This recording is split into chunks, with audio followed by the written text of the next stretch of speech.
David Osorio has over 1,000 members at CrossFit South Brooklyn.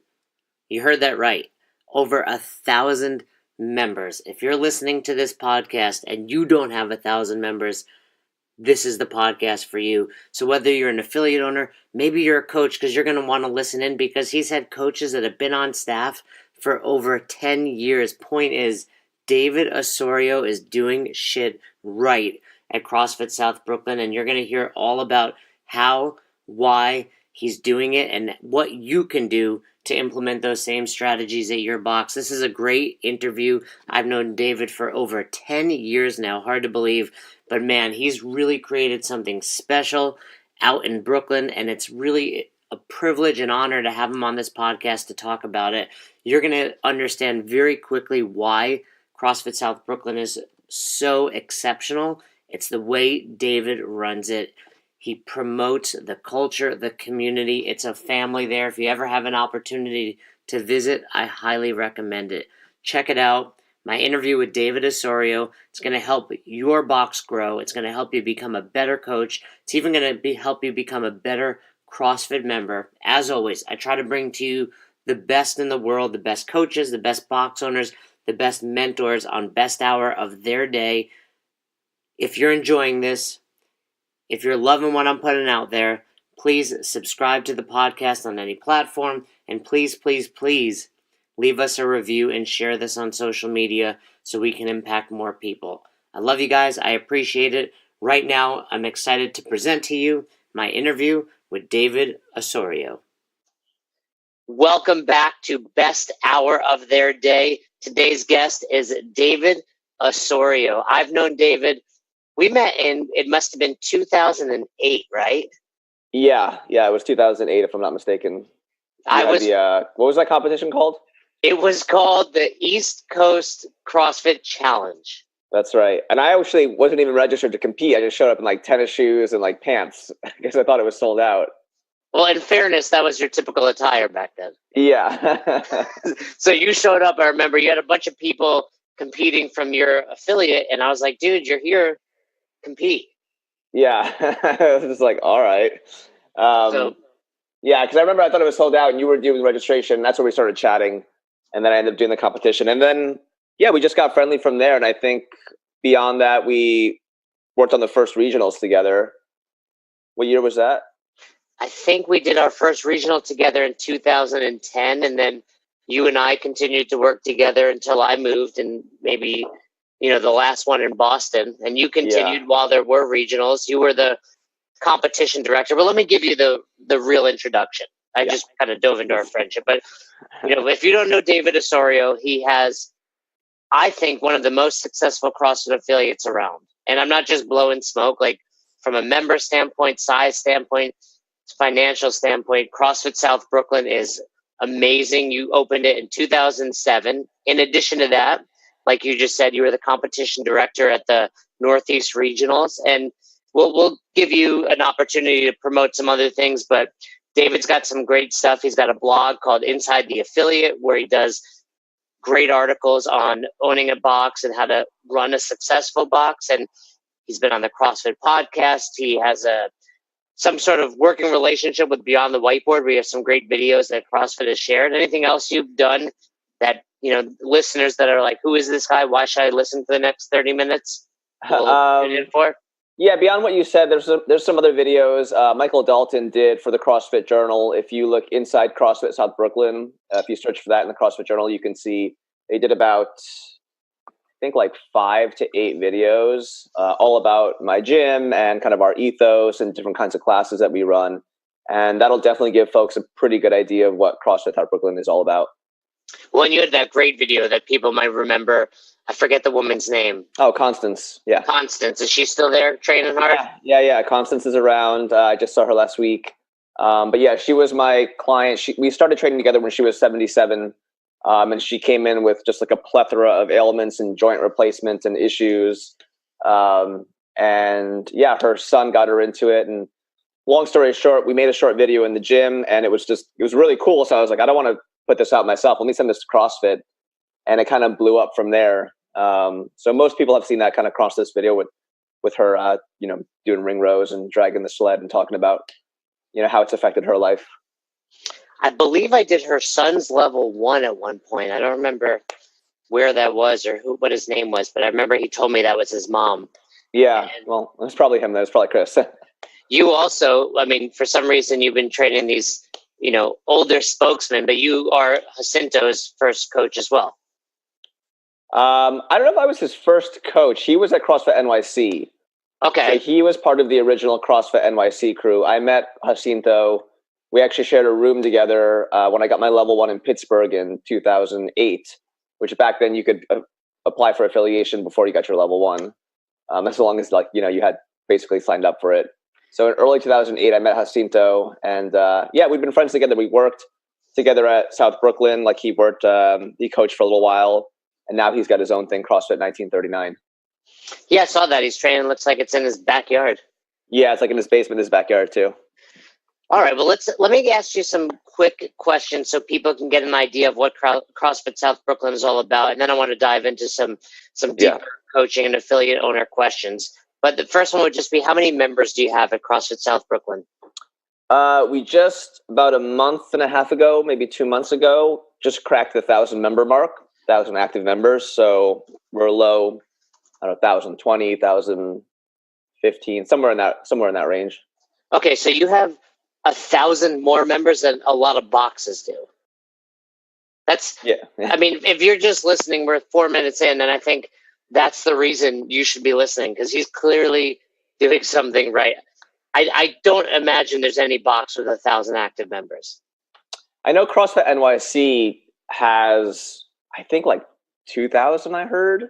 Oh wow! They have a lot. They're a big operation. All right, we're going to end this podcast and try to get on with one of their owners. I'll give you their number. But no, still, we're definitely up there in terms of size. All right, 1,000 active members, and what's your current rate for membership? Yeah, I mean, you probably. I know I was there about 2 years ago. You have a couple different options. What would you say your average rate, or what's your rate for just, hey, I want to do CrossFit as many times as I want this week?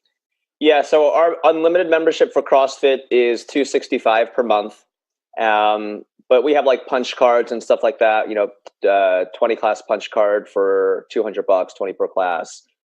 So basically the range is our drop-in is $25, and then our unlimited membership is $265, which works out to about $9 per class, $7 to $9 per class. But we have that. We have a variety of other programs. We have jiu-jitsu, starting strength, Olympic weightlifting, kids, and a bunch of other stuff. So does that 1,000 members include anyone that comes into your affiliate for anything from CrossFit to jiu-jitsu? Yeah, so that's all our active members. So that's all our training programs. Jiu-jitsu is primarily members, so those don't get counted double. But kids, personal training. We do a ton of personal training. But really, the flagship program, the majority of that is going to be in the CrossFit group class. And that's cool to hear as well, because I've talked to other affiliate owners, and I see it happen where it's hey, they try to diversify so much, but the foundation of a successful box is going to be CrossFit. Yeah, that's sort of the breeding ground for a lot of the other programs, I think, especially if you've been around for a long time. You're going to have members who want to kind of dip into some sort of specialization or just kind of explore a different avenue. And if you have that within your gym, they're going to stay, with you guys and check that out there. But definitely, again, the foundational program is the CrossFit group program. And I think that's kind of our bread and butter. We do have a lot of different programs, a lot of different kinds of memberships and things that we offer. But when it comes down to it, it's primarily a CrossFit gym. So very quickly, people that are listening, and probably a lot of your members, they do what I refer to as kind of member math. Mm-hmm. And it's Dave has 1,000 members. They're paying $265 each. Dave is, a billionaire. But, first of all, let me say you deserve it if you are. There's nothing wrong with an affiliate owner being successful, both, from a life perspective, but financial perspective. But let's talk about some of the expenses you have. I mean, what's rent cost at CrossFit South Brooklyn? And you don't have to give me super specifics if you're not comfortable, but just to show the difference in, someone listening that you've got a box in Iowa versus South Brooklyn. Yeah, so in New York, I mean, property value in our area can be as high as about $40 per square foot in some areas. We're not quite that high, but it is a significant chunk. It's north of, because I actually have a kind of interesting situation. I have 3 separate leases for my one affiliate. I've got my one main space, which is about 5,000 square feet, where I've been in for coming on 10 years now. We have a second floor. We call it the annex. That's about another 1,200 square feet, which we rent from the same landlord, but it's a different lease because it's kind of a different part of the building. And then about 3 years ago, maybe just over 3 years ago, we expanded to across the street. There was a warehouse across the street, 5,000 square feet also, that became available. So we picked that up. So that's a separate landlord. So I have 3 active leases right now. And in some, I'll just say it's expensive. Yeah, and I've been it's not cheap. It's cool. I mean, you have 2 huge locations, and it's funny how they're basically across the street from one another, but it's like, 10 feet apart. And then you have that space upstairs where I've done my seminar, and you have like PT and that type of stuff going on up there. Yeah. I want to dive into your coaches, but before that, I think if you've never seen his videos or been to South Brooklyn, there's a very obvious culture there, and it's very obvious that it comes from David. So how important has your culture been to your box? So the culture is everything. It's, I've said this before, where I think that if people came to, when we started in the park, when I originally started in a park and it was like, 2-3 people, I think the vibe and the ethos was almost identical to what it is now. And that's been so important, that through line of professionalism, of compassion, and of fun, I think that we try to bring to the table every single day. And I think that really opens people up. Like, we do a lot to engage our membership in terms of talking to them, question of the day, which a lot of gyms I know do. But there's kind of a constant back and forth. There's a constant engagement, and it makes people feel comfortable. It makes people, feel at ease and trust you and want to come back. It makes it a more 3-dimensional experience. So the culture is everything. Like, if there's one thing I've heard almost more than anything else, it's, people feel comfortable, they feel safe, they feel welcome, they feel taken care of at the gym. From the coaching to how they get greeted at the front desk to just like people hanging out. So that was always incredibly important to me, because basically I wanted to create a job where I wanted to hang out at. I didn't want to feel like, okay, this is work and I just want to get the hell out of here.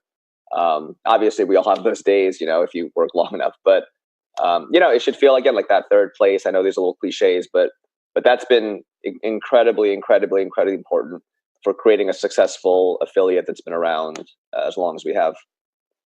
And it's funny because you go there and it really is like I'm walking into David Osorio, but then I see your bedroom or wherever you're sitting right now, and it's like a stark contrast. So it's pretty funny, that that's probably more your girlfriend's doing than anything.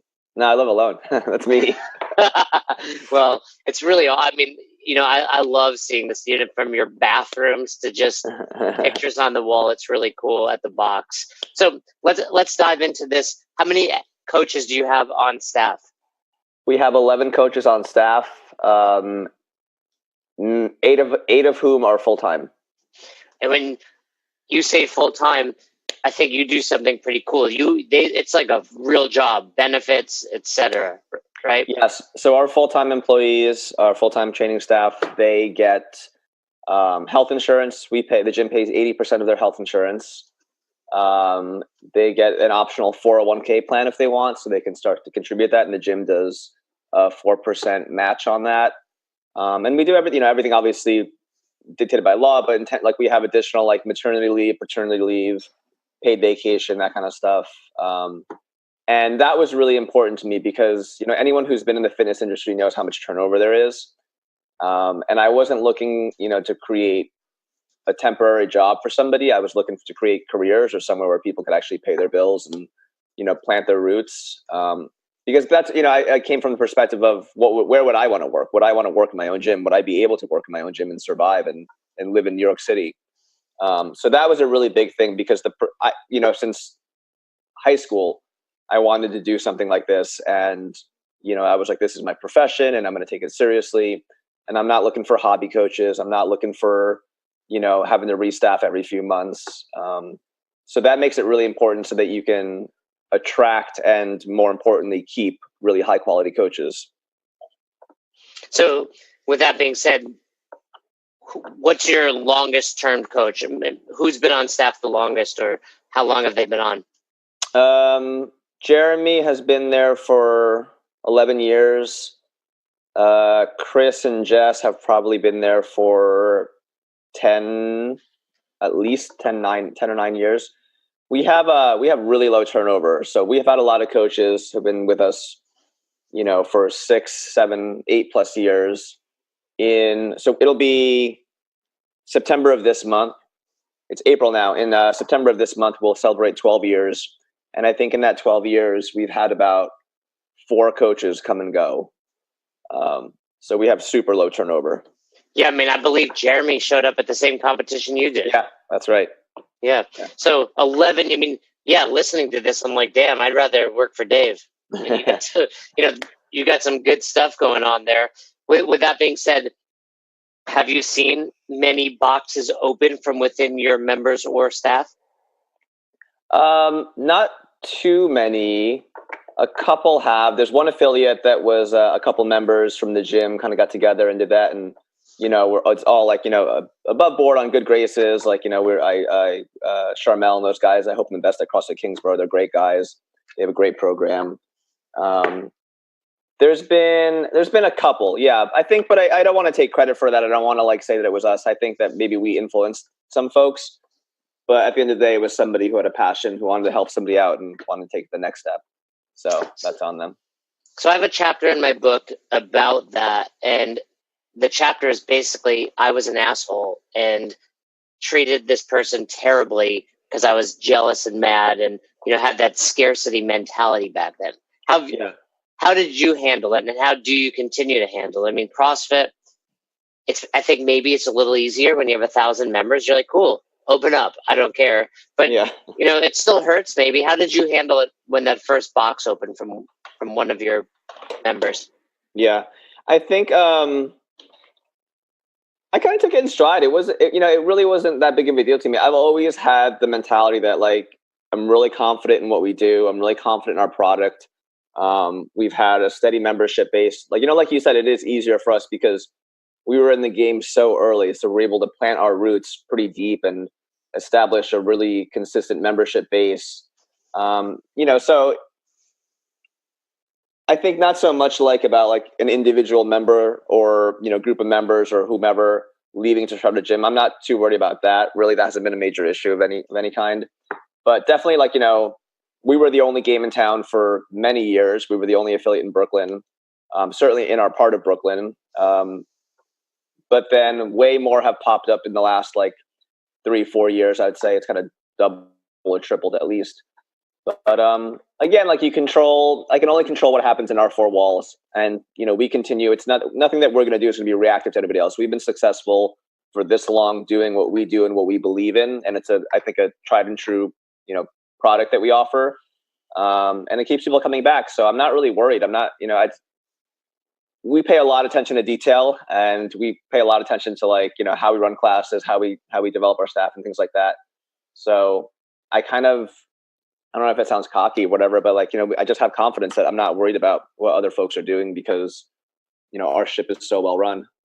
No, I don't think it sounds cocky. I think it sounds the opposite of cocky. I think it sounds like you work really hard to get there. It's not that this happened by accident. And that's kind of the direction I want to go with the rest of this interview. But it's funny because you are so detail oriented, and your personality, not that you're an unorganized person, you're far from that, but you're so chill, so relaxed, but it's very clear at the box that things are run very meticulously. And that doesn't mean, like a dictator. I think it'd be the contrary. I think you run it very chill and relaxed. And because of that, everyone really follows suit and is on board. And I think the big lesson, if you're listening up to this point, is take care of your people and they take care of you. Yeah, absolutely. I mean, I definitely have a very laid back, personality. I'm very optimistic. I'm not looking for drama or trouble, things like that. I'm a pretty easygoing guy. And I think definitely a little bit of that, or, good part of that has seeped into the culture of our gym in general.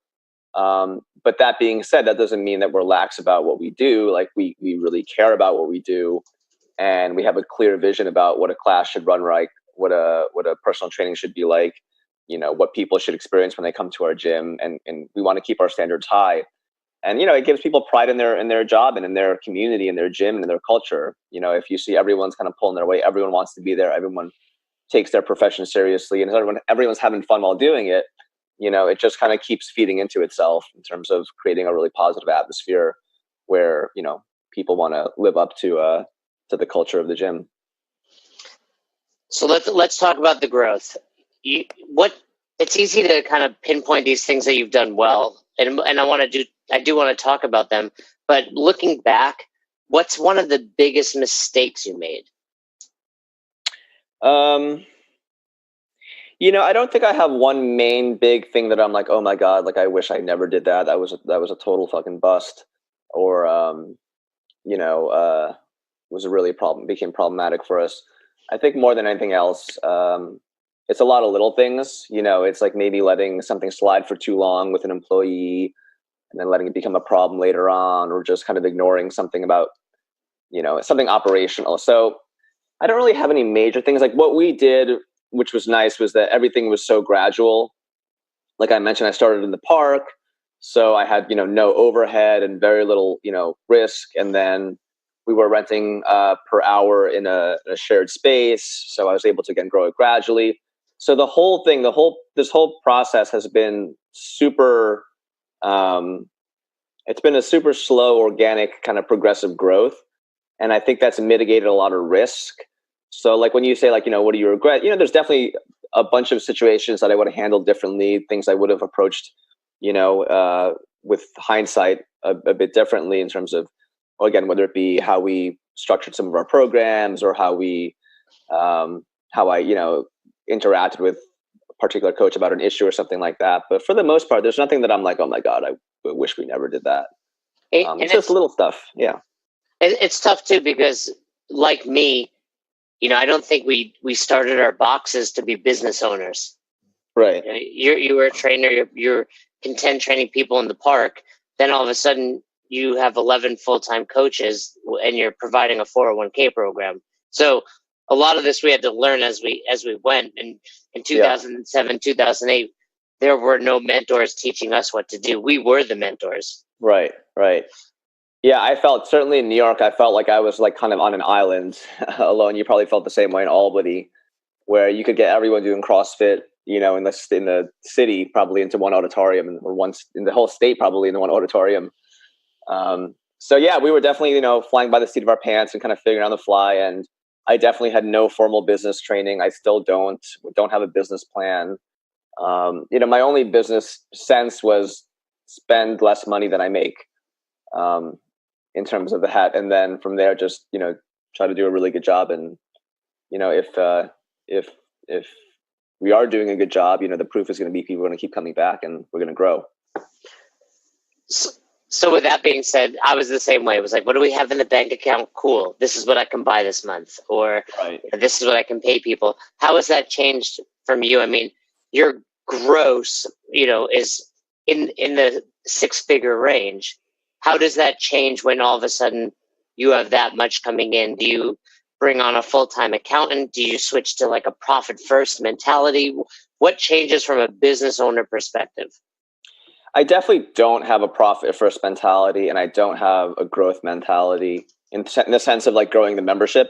I've never been like, I need to grow my gym, I want to get, bigger. I've never ever, like, we don't advertise, we don't try to get new members, we don't do like Groupon and stuff like that to get people in the door. It's kind of just been down to, we do what we do, and I think the proof is in the pudding, and then people keep coming. But in terms of like, my dad helps me out with my accounting. He's retired, and he's like, hyper organized, especially with numbers and stuff like that. So he is always helping me out to make sure that we're staying in the black. But the basic philosophy hasn't changed at all. Just stay in the black. How much money do you have in the bank account? Can I afford that? Yes, no. If I can, is it a benefit to the membership? Is it worth it? But it's the same thing, but everything's a much bigger scale. which can be kind of intimidating. Like, when you're in the park, you're like, all right, I've got $1,000 in my bank account, that I've saved up. I can buy, these 3 things. I can buy a kettlebell now, and I can buy a couple jump ropes. Now, obviously, the numbers are a lot bigger, and the purchases we make, are substantially bigger. But it's the same exact. It's just, basically a scaled version of what I was doing in the park. You seem to have, from a distance, I'll give out your social media and all that, but you seem to have a great life balance. You're constantly, your social media is filled with museums and art and all sorts of weird shit that David Osorio likes, right? So how do you keep such a strong life balance? Because that's important. If you're an affiliate owner listening, you're probably nodding your head that like it takes over your life. Yeah. And I've seen plenty of marriages and relationships end because of that. What are some things you do purposefully to maintain that? I think that, one, it comes down to staffing. Like in the beginning, I was definitely doing everything. But again, we weren't even open 7 days a week when we first started, for the first probably couple of years. So that was kind of baked into it, where I knew I was going to be doing everything, answering every email, writing the blog every day, programming the workouts, running most of the classes, and all the million other things, that come up along the way every day. But luckily it was, not a huge operation. So I was able to stay on top of it. And it really just comes down to, as we grew, finding roles for people to take up the things that I couldn't do well or wouldn't want to do, so that you maintain that balance. Like the things that I really like coaching, I still coach a lot of classes. I have a lot of personal training clients, and kind of that's what I got into. Those are the things that make me happy. I really like coaching. I like doing, working with our staff and managing folks and kind of, being at the gym and making sure everything's running well. So it doesn't feel like a huge choice. The positions that I put myself into the gym, I really enjoy doing. Even like cleaning and shit like that. Sometimes I just enjoy, walking around the gym and making sure everything's in place and kind of staying on top of stuff that way. But again, it makes sure, like, if you're overwhelmed, you got to find someone to do it. There's people in your circle, whether they're coaches or members, who, you can work something out with, that are going to take on administrative roles or cleaning roles, or just the things that you don't have time for, because you don't want to bury yourself into a hole. The way I look at it, it's like a lot of CrossFit gyms, or a lot of gyms, businesses in general, they dig themselves a hole. So they start with like a massive debt. They buy a bunch of equipment. They, lease a big space, and then they basically take a hit and they live in the red, for 6 months to a year plus to try to get themselves out. And how I had done it when I started in the park, again, with no overhead, I felt like instead of digging a hole and trying to, pull myself out of it, I basically took a spoon and, put some dirt down, and then a cup, and then just gradually made it bigger. So I think scaling the business gradually really afforded me the ability to kind of have that work-life balance, as I was able to grow the business, and grow my role in it as the gym expanded. And then ultimately, as it kept getting better, just making sure that you have the people there, that where I can go on vacation for 2 weeks and I'm not losing sleep over our emails getting answered, our classes, running on time, our things happening the way they always do. So just having that balance, and then just, being intentional about getting out of the fucking gym world. What does that look like for you? What does that look like for you? Like you said, actually, I'm going to after our meeting today, or our interview today, I'm going to the Guggenheim. So, for me, it's music. It's, just kind of, dumb shit, going around the city, whatever, exploring. But, music and art are the two other things that I'm really into. But, and just making time for that, making that a priority. And I do something work related every single day. There's very few days where the entire days go by and I'm not, I didn't answer a couple emails, or I didn't, check in on somebody or text somebody or whatever the case might be. But it's when it's a labor of love, it's not a big deal. It's like, you want to be doing those things. You don't want to be completely away from the business. You want to be invested in what's happening. But at the same time, I'm able to check in, answer a couple emails that might be time sensitive or whatever, but then go on with my day and not let it stress me out. I think I'm writing this down because it's, I think this is really what I would sum up from you. Create a box you want to be at. Yeah. create somewhere that you would want to work as an employee, create somewhere that you would want to hang out at, create somewhere that you want to train at. I love it. Speaking of training, what's your training like? You're a box owner. You've been involved in CrossFit since 2007. You worked out prior to that. What's training like for you these days? I mean, I think a lot of people listening to this, you've been in CrossFit for 10 years like I am. I don't think you're as old as I am, but you're in your mid to late 30s. What's training look like now? I primarily take our CrossFit group classes for a few reasons. One is because I stand behind what we do, and I think it definitely sends a message to members and to coaches and to everybody else that I'm in there doing those classes with the members. Obviously, I do a little extra work, or it's not every single class is the membership, or with members. But I would say like 80% of what I do is I take our group classes because, again, I stand behind what we do. I want to experience what they experience. And I feel like if that training isn't good enough for me, then what are we doing? And I'm pretty chill about my training. Like I'm not a hyper competitive person. I'm really interested in movement quality. I'm really interested in developing capacity and stuff like that. But I just want to be healthy. I want to be safe. I want to have fun. I want to stay injury free. Feel good. So I'm not one of those folks doing multiple things a day or going crazy over it. But I come and get my workout done, throw down, have fun, and then move on with my day. Yeah, old school mentality. We've seen the changes in the last year at CrossFit.com, whether it's the programming, the games changes. Have you seen an impact at the affiliate level because of that? Of these recent changes since the beginning of this year, you mean? Yeah. Or just, the shift in general.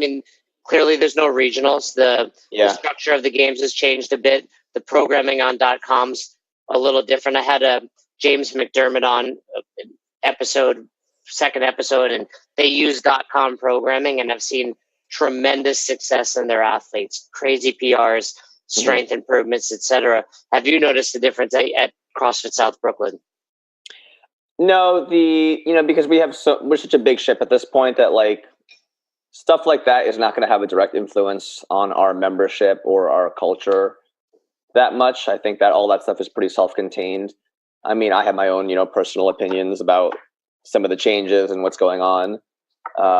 But no, I wouldn't say it has any really profound or tangible effect on what we do in terms of our four walls. We continue to program the way that we do, run our classes the way we do, treat our members the way that we do. I'm really curious to see how this restructuring affects the future because, I think a lot of people come in for referrals. A friend of theirs comes in, or they heard about CrossFit, they want to check it out or whatever. But we do get a good people who, do come in because they saw it on, whether it be ESPN or CBS or whatever the games and stuff are on, and that kind of piqued their interest. So I'm curious to see, how moving forward this shakeup and these changes affect the public's perception of CrossFit and the public's interest and ability to access, what CrossFit might look like. One expression of it, which would be the games. But ultimately, no. Yeah, there's definitely been shakeups. I'm very aware of them. Again, like I said, curious to see what happens and how things move forward. But in terms of our gym, what we do is pretty dialed in. So it's not we're gonna keep, staying our course. Someone listening to this, if they want to, become a better coach or improve their box or maybe even open their box, what's one piece of advice you would give them? You've thrown out some great nuggets along the way, but do you have one specific piece of advice you would give them? One, if I had one, I think to kind of dovetail back into something we talked about is, make it the space that you'd want to be in. I think a lot of people will open a gym, for example, without ever having worked in the fitness industry. They never woke up at 5 a.m. to train their 6 a.m. clients and, spent all day, slept all afternoon and then stayed up late and had a really weird, work-life balance and schedule and stuff like that. And they kind of take for granted everything that goes into coaching. So, make sure that you're coming from some place of experience where you understand what it's like to be a coach, so that when you create an opportunity for other people to become coaches in your facility, it's been structured from a place of understanding and empathy and wanting to do a good job for the right reasons, not just being like, I'm going to just throw this out there and I have no context for what it's actually like to be an employee in my own space. So I think that's a big part of it. Is like, I think most people are self-aware enough that like, would I want to work in my own gym? And if the answer is no, or I couldn't be able to afford my rent, it's not going to work for other people. And the foundation of any CrossFit gym is the staff. It might the culture might trickle down from the top, or it does, I think. But ultimately, it's that staff that's gonna actually determine whether you're not successful, because those are the ambassadors for your classes every single day. So you really gotta care about those people. You gotta do right by them, and they'll do right by you. That's the most important thing, I think, is taking care of your staff, because they'll take care of the membership, and that's ultimately the sort of ecosystem of the gym. Will you bring up staff again? Do you hire from within only, or would you hire anyone off the street if they had the right resume? I've only hired. There's been one coach who I didn't hire from within our membership. Every other coach that has and does work for us was a member, and some of them had training backgrounds. Some of them were members, but they were also personal trainers or had experience coaching or whatever. Some of them were totally green coaching, and I did that because I wanted to vet their personalities.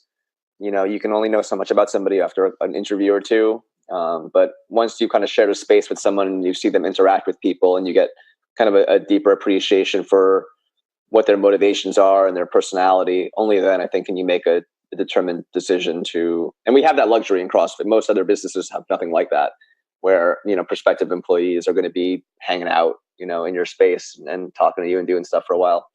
But no, we only hire from within. Because again, you can't, like, this again, another cliche, but you can't teach someone not to be dramatic or to be have a problematic personality. So as much as you can kind of have a firewall against that, where you vet people beforehand, all the better. Yeah, I like to say I can teach anyone how to coach a squat, but I can't teach you how to not be an asshole. Exactly. Yeah, exactly. You're pretty well read. What's one book you'd recommend for aspiring coaches or box owners? I don't read a lot of business, but the last book I read was *Sapiens*, which I loved. You mentioned that to me when we were talking on Instagram. Yeah, that's a phenomenal book, and I think that I would say read a book like *Sapiens* because it gives you it maybe takes you a step out of what you're doing and gives you greater context for what's it called, for your role in the much larger scheme. You talk a lot about being the best hour of someone's day, and I think having cultural, historical context for your place in history and what you're doing can have, maybe just from a philosophical perspective, have a profound effect on someone about like I'm living in this moment. I have this opportunity to help these people, and this is an unprecedented time in history where we're able to have a business like this and do the kind of things that we do. So I think that makes it all the more valuable. But beyond that, another book I might recommend is Motivational Interviewing, which is, I don't know if you've heard of that. It's basically a methodology that was originally developed to work with people who had substance abuse issues, but then it kind of extrapolated from there to healthcare and criminal justice, et cetera. But effectively, it's just a means of, when you're talking to somebody, understanding what their motivation is, instead of like rushing solutions. So somebody comes to you in the simplest terms in our language. Someone comes to you and they're overweight. You're not going to just unprompted start giving them solutions for how they're going to basically change their life. You're going to understand where their motivations are. It basically teaches you everybody is rational and motivated, right? That may not seem the case to you, but whatever their actions are, even however self-destructive or whatever, it's rational to them. It makes sense in their worldview, and they're motivated to do it. And even if it's something like exercise, like if they're not exercising, they're motivated to not exercise. It's not that they're not motivated to exercise, it's they're motivated to not exercise because they're nervous, or they feel uncomfortable in the gym, or they don't know what they're doing, or it seems too expensive, or they just don't like being uncomfortable, so they're motivated to avoid that activity.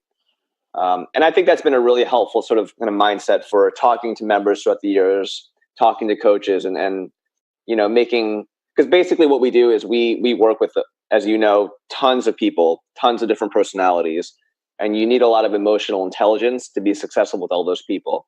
And how you talk to one person in class might be completely different how you talk to another person in class. So that book, I think, is helpful in just kind of developing empathy and having better skills for communicating and listening to people instead of kind of just throwing your own opinions and directives at them unprompted. Sounds like a great book. I'm going to add that to my list. And I think, if you're listening, what David's saying is have empathy. And a lot of that is the art of coaching. I mean, coaching CrossFit is definitely, hey, midline stabilization, but it's a lot more about finding that person's motivation and having that empathy so they want to come back. When you have 1,000 people, you have 1,000 different personalities, 1,000 different factors and reasons for them to be there. Yeah, definitely. What's the one thing you are most proud of since opening CrossFit South Brooklyn? One thing I'm most proud of.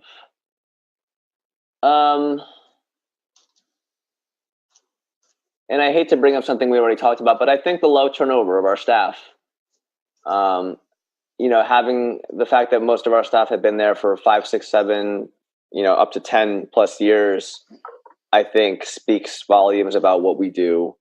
Because you're going to have those long-term members. We definitely have, members who are 10 plus year members, but people come and go. And, that's the natural process of any business, regardless of what you offer. You're going to have your diehards, and they're going to kind of come and go a little bit over time, especially been around, this long in the game. We've been coming up on 12 years. But I think I'm most proud, again, kind of our staff. I'm most proud of, the what they bring to the table, and, their consistency, and the fact that we've been able to maintain and retain such high level coaches for so long. And I think that's kind of, to me, it feels validating. Yeah, I think that's really something to be proud of. I think if every box can strive to do that, they would immediately become more successful. All right. Definitely. Last couple of questions I have. One is very specific to you. You've become recognized for questions of the day at your box. Yeah. And it's something I use often, and I probably, stole it from you. But what are 3 or 4 of your favorite questions of the day? So if people are listening and they want to implement in that class, and if they're not sure what that means, you have your whiteboard brief, but David does these questions that kind of break the tension. Whether you have new members or just getting to know your long-term members, you have a few favorites that if somebody wanted to start using, they can do. Yeah, the one thing I'll say is that the question of the day, the important thing is the intention behind it. The intention, like you said, is to kind of break the ice, to get people laughing, to get people just for a moment interacting, because everybody comes to that class, or most people, or at the very least some people, come to your class and they're vulnerable. They're a little nervous. They're kind of like, they don't know that many people. They're new maybe. And like I mentioned before, like the engagement with the community and the membership is so important. It's the constant engagement. It's not a one-sided, here's this training service we offer, show up, work out, leave, go home. They want to feel like there's a conversation happening that really humanizes the whole experience in a very, very profound and important way. So I think that, the question can be said, like yesterday's question was, if you had to pick something from the gym as a weapon, what would it be? Something like that. Or, what's one of your, what's something that's overrated? What's something that, you think is totally overrated? Or what's something that you wasted a ton of money on, or something that you regret buying? Again, it's just a matter of like getting people to engage. What you don't want is to become stale, where it's like, hey guys, what's your favorite color? And then the intention is gone. The intention is not there to engage, just to go through the motions of it. And, you do this every day for 12, years, and we do it every single day, with the exception of it's a really big class where it would be time prohibitive to go through everybody. Then we're not going to do the question of the day, but we'll find other ways to engage people. But the vast majority of classes, we do this. The intention again is, are people laughing? Are we engaging? Are we asking kind of an open-ended question that, can draw out a little bit of someone's personality? I still think you need to create a database for people. I've asked you this numerous times. You have. I mean, like every 6 months or so, I get a text being like, "Yo, have you got all those questions written down?" Because I'm not as creative as you with these, and I'm like, I need some new questions. I can only ask people which sock they put on first so many times. Yeah. But yeah, those are some cool ones. And I think, like you said, it's all about the intention. So you can be as creative as you want. It's not about the answer. It's about creating that cool vibe culture and giving some people just, it's fun. It's fun for them. It's part of the best hour of their day. Exactly. It's all about having fun. It's all about, again, engaging people and, meeting them on their level and opening it. Cause like, when you start a class with a question, you're setting the intention of, hey, like you can talk to us. Like this is a conversation. This is not just me barking orders at you. We're engaging you and we want to be engaged back. I like that. That really says a lot about that. And I'm going to use that favorite weapon tonight when I coach. Last two questions. So the first one, I ask these often, is what's one belief you had in the past that you now know is false?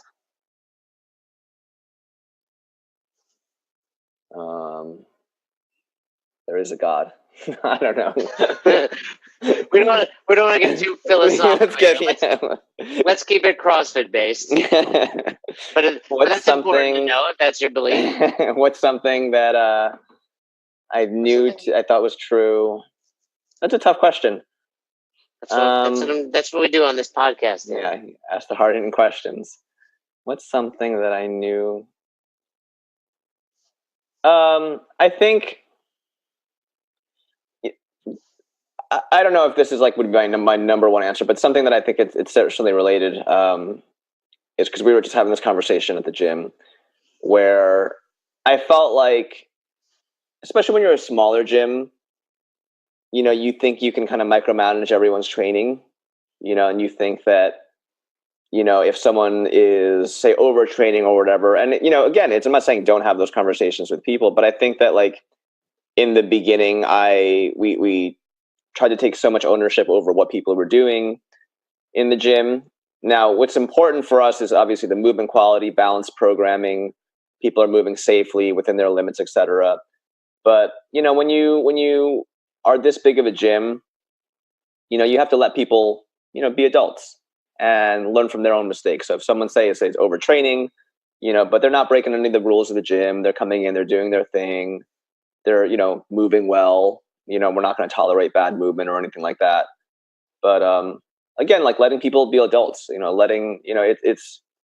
I think you want to curate a culture. You want to curate, and part of that is like movement quality culture, training longevity culture, all that kind of stuff. And I think that's our role, is to create that positive culture. But ultimately, like you got to let people find out what works for them, what doesn't work for them, make their own mistakes sometimes. Yeah, I agree. I think a mistake I made was just, and it comes from that same place of caring, but it's like, right. Try to convince people they're doing too much, or try to change their nutrition habits, or encourage them to take rest days. And it's like, all that's important. Right. But if you try to do that for 100 or 1,000 other people, it's draining. Yeah, you just can't. And you end up feeling like you put it on yourself, like, oh, what am I doing wrong? So like, we just had a staff meeting and we were talking about this, and, I was saying like our role is to provide quality programming, balanced, safe programming. Our job is to run, safe, effective, efficient classes. Our job is to give people the best information that we can, to help people, to give them all the resources they would need to be completely successful. But ultimately, these people are adults and they're going to have to figure some stuff out on their own. And we can't, take it on the chin every single time someone, does something that we're like, oh, they shouldn't be doing that, And again, I just want to I've mentioned a couple times, be specific clear. This does not mean like poor movement, because that's something that we have to curate very intensely at the gym. Yeah, obviously, I mean, you're coaching, you're not like, hey, you don't have to squat below parallel because you don't want to. Right. But you're saying there are people that go to class and then try to do X, Y, and Z after. And there's only so much you can do to curb that, but you do your best for their hour. And ultimately you're also running a business and you want people to support that business, which means keeping them happy. Yeah, definitely. All right. Last one, slightly off topic. You were involved in regionals for many years, also the games. What's the craziest story you have from, David was in charge of a lot of the judges and scorekeeping and all that. Any crazy stories from some of those crazy athletes? Yeah, I have one. What year was the kettlebell swing? That overhead kettlebell swing? We were outside.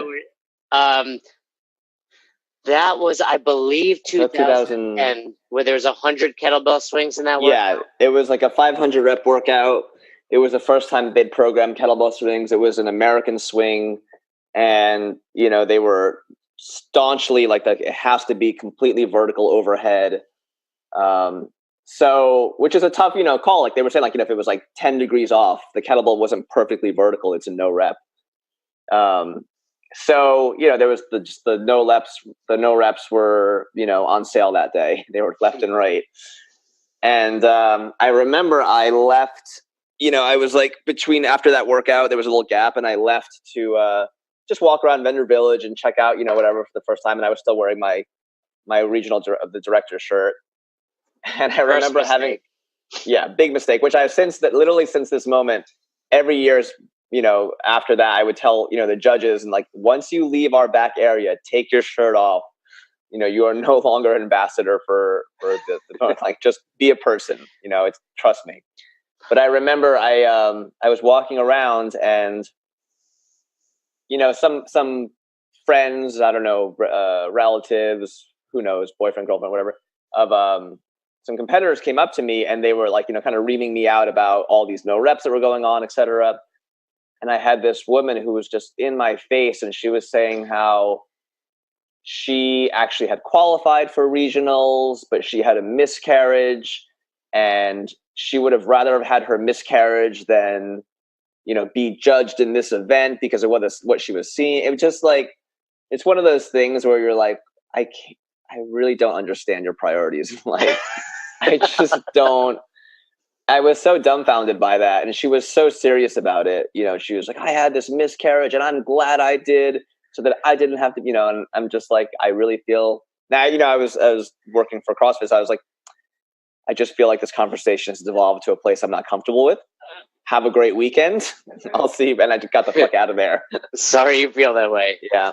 But you get a lot of, I got a million little stories of just, other athletes, judges, spectators who kind of insert themselves in their narrative in a situation that you're like, what planet are you living on, man? Like, it's a lot easier to judge, from the comfort of your own home watching on Facebook Live than it is in front of the athlete. Yeah, we had some crazy, back then is a little different. Were you there the year Lauren Plumet came into Albany CrossFit at the end of sectionals or regionals? And yes, I was. Oh man, that's a story for another podcast. But yeah, it was what's the term? We'll keep that up. That's a situation I regret. That's something that I think if we're talking about the same thing, that's the chest to bar pull-ups. Yes, the chest to bar pull-ups. That's something that I would have done differently. But hindsight. It was the wild, wild west back then. That's what it was. It really was. It was. In Dave Castro was like, "Hey guys, you're in charge. Do what you want." And it was like, "All right, well, yeah." Long story. I'm sure you can find all those stories online somewhere if you want to Google stuff. But David, it's been great. It's been it's hard to believe that it was right around 10 years ago. No, it was 11 years ago now, right? But 11 years ago. Coming up soon, we met at Albany CrossFit when you walked in to register, and then you competed, and it's been amazing to see your success. And I hope that if people have listened this far, that they have really taken a lot from it, because like I said in the beginning, you run one of the most successful boxes in all of CrossFit, and it's no doubt because of the culture you've created and the hard work you put into it. So I'm really proud of you and to be your friend, and I thank you for being on this podcast. Thanks, I really appreciate that. And same thing with you. It's been great knowing you all these years, and like I said, there's not too many people who can go far back in terms of CrossFit and understand the culture and the evolution of this community and what this thing is, like you and I. So it's really cool, and I appreciate you having me on to hopefully give some people some nuggets of advice or insight or whatever the case might be. And then I'll just say, I have InsideTheAffiliate.com, which there's kind of an archive. There's a bunch of stuff on there if people want to check out more. But like I mentioned before, some of the videos on the journal and stuff like that are up there. I'm not like a big self-promotion person. Like I've got some stuff out there, but I'm not trying to make myself a brand. I'm not trying to make myself, I'm not really selling anything. My job is running my gym, but there's definitely information out there that I figured, just pay it forward. It's worked so well for us. It's got to work well for other people too. Yeah, if you want to learn more of some of these topics, that's really what's on that site. It's a great site, great resource for you, your coaches, even just as a member, how to be a good member of a box. But in addition to that, people can check you out. I believe your handle for the box is just CrossFit South Brooklyn on Instagram. Yeah, on Instagram, it's at CrossFitSouthBrooklyn.com. And I run our IG. I run the gym's IG. So you can definitely get at me that way. Otherwise, I'm also on Instagram. It's just David Osorio and 2 little underscores. Yeah, if you want to see David's trip to the Guggenheim later today, check out his Instagram. Yeah. All right. Well, it's been great having you on, David. I hope people check that out. Thank you so much. Thank you, Jason.